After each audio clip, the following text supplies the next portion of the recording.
Anambra State-based native doctor Chidozie Nwangu, popularly known as Akwa Okuko Shrine, was destroyed by the Anambra State government after court judgment on the native doctor's case in Awka.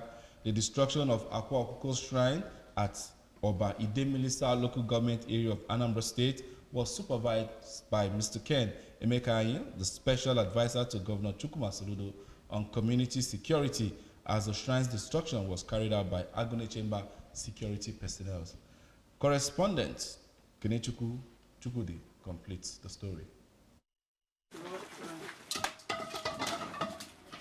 Speaking to the ABS during the shrine's destruction, Mr. Emekaanyi emphasized that the destruction of the shrine was in line with the Anambra State High Court judgment, which ruled that the shrine should be destroyed and the property forfeited to the state government. The special advisor, Mr. Emekaanyi, emphasized that the convicted Mr. Nwangu shrine was not destroyed based on his choice of religion, but based on the intent of his actions of giving people false hope on making money without any form of legitimate work, noting that both Christian, Islamic, and traditional religions have freedom of worship in Anambra State. While admonishing youths and younger ones on their actions, Mr. Emekaanyi advised them against believing in the get-rich-quick syndrome, as the surest way to build wealth is through hard work and not based on powers of Okite, as such clandestine motive of native doctors runs foul of the Anambra State homeland security laws. The vast shrine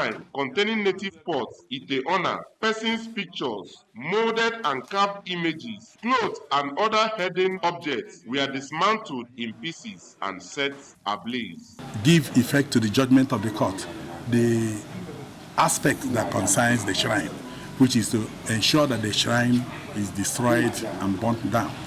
Also, mine is to give effect to the provisions of the Homeland Security Law, which made it clear that any premises being used for the nature of offense is forfeited to the state government. So we are here to formally again take over the entire space. It's now the property of the government of Anambra State, going by the Homeland Security Law. And the shrine, as you can see, is already destroyed and burnt down. What we did, why we are burning it in segments, is to ensure that the surroundings, the neighborhood, that it does not affect buildings in the neighborhood. So based on that, we brought out everything in batches and in segments, destroying and burning them down, in line with the judgment of the court, in obedience to that judgment of the court, and in line with the provisions of the Homeland Security Law. From Oba Idemili South local government area, it's been Kenechukwu Chukwudi for ABS News.